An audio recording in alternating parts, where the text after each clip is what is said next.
रासा international school की तरफ से आप सभी का इस वीडियो में स्वागत है। प्यारे बच्चों, आज हम कक्षा 7 विषय हिंदी का पाठ 3 हिमालय की बेटियां का अध्ययन करेंगे। तो चलिए प्रारंभ करते हैं। हिमालय की बेटियां। बच्चों, आपको पता ही है, हिमालय हमारे भारत के उत्तर दिशा में है और उससे कई सारी नदियाँ निकलती हैं।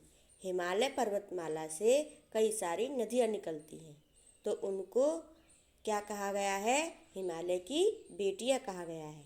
इस पाठ के लेखक नागार्जुन हैं। तो चलिए प्रारंभ करते हैं। अभी तक मैंने उन्हें दूर से देखा था।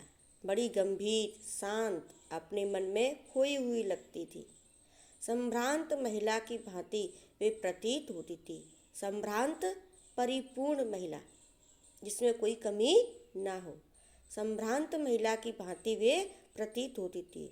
उनके प्रति मेरे दिल में आदर और श्रद्धा के भाव थे। माँ और दादी, मौसी और मामी की गोद की तरह उनकी धरा में डुबकियाँ लगाया करता था।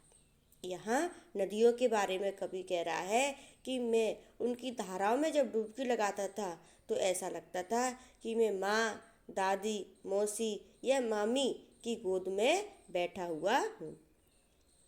परंतु इस बार जब मैं हिमालय के कंधे पर चढ़ा तो वे कुछ और रूप में सामने थीं। मैं हैरान था कि कहीं दुबली पतली गंगा, यही यमुना, यही सतलुज समतल मैदानों में उतरकर विशाल कैसे हो जाती है।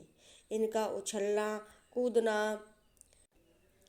खिलखिलाकर लगातार हंसते जाना, इनकी यह भावभंगिमा, इनका यह उल्लास कहाँ गायब हो जाता है? मैदान में जाकर की। कवि कहना चाह रहा है कि पहाड़ियों से, हिमालय से जब ये जन्म लेती हैं, निकलती हैं, तो यहाँ पर इनका बचपन होता है और ये यहाँ पर अटकेलियाँ करती हुई, मस्ती करती हुई, उछल कूद करती हुई बाहर जाती हैं, मैदानों में जाती हैं।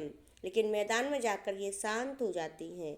किसी लड़की को जब मैं देखता हूँ, किसी कली पर जब मेरा ध्यान अटक जाता है, तब भी इतना कौतूहल और विस्मय नहीं होता जितना कि इन बेटियों की बाल लीला देखकर होता है। अर्थात वो कहता है कि मुझे इतना आश्चर्य, इतनी जिज्ञासा नहीं होती जितनी इन बेटियों को देखकर होती है। कहाँ ये भागी जा रही हैं? वे कौन लक्ष्य है जिसने इन्हें बेचैन कर रखा है?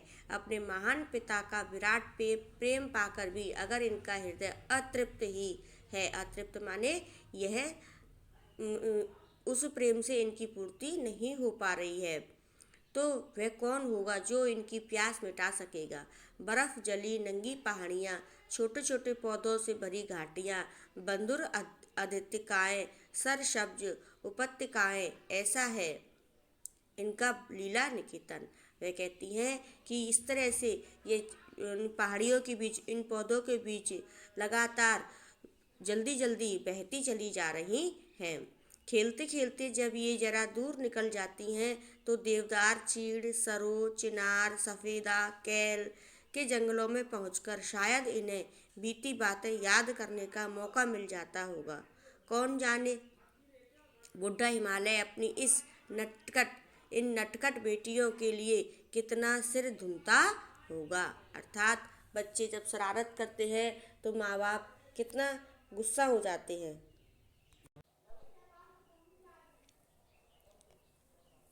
इसका अर्थ यह है कि किस तरह से हिमालय इन बेटियों को शांत कर पाता होगा और वह इनसे, इनकी शैतानियों से परेशान हो जाता होगा।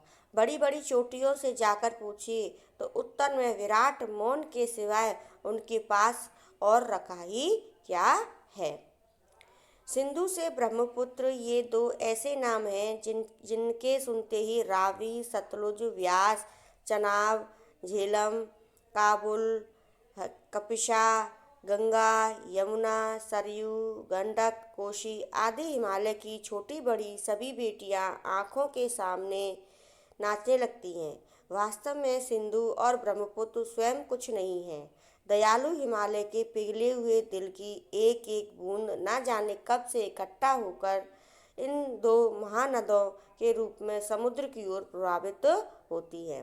अर्थात सिंधु और जो ब्रह्मपुत्र नदियां हैं, बड़ी जो नदियां हैं, वह हिमालय से जो बर्फ पिघलती है उससे निर्मित होती हैं।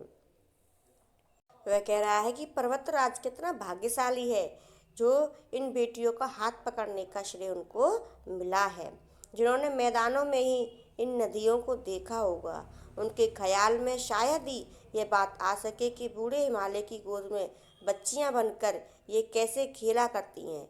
माँ बाप की गोद में नंग धड़ंग होकर खेलने वाली इन बालिकाओं का रूप पहाड़ी आदमियों के लिए आकर्षक भले ना हो, लेकिन मुझे तो ऐसा लगता है, ऐसा लुभावना प्रतीत होता है कि वह रूप हिमालय की को ससुर और समुद्र को उसका दामाद कहने में कुछ भी झिझक नहीं होती है। हिमालय को ससुर और समुद्र को दामाद, क्योंकि ये सारी नदियाँ अंत में जाकर समुद्र में ही मिल जाती हैं। इसलिए हिमालय को ससुर, क्योंकि हिमालय इनका जो नदियाँ हैं उनका जनक होता है उनको, और जो समुद्र है उसमें जाकर के सभी मिल जाती हैं, इसलिए उसे दामाद का रूप दिया गया है, यानी कि नदियों का पति। तो अब हम नेक्स्ट वीडियो में नेक्स्ट टॉपिक कवर करेंगे। तब तक आप इसका अभ्यास कीजिए। धन्यवाद।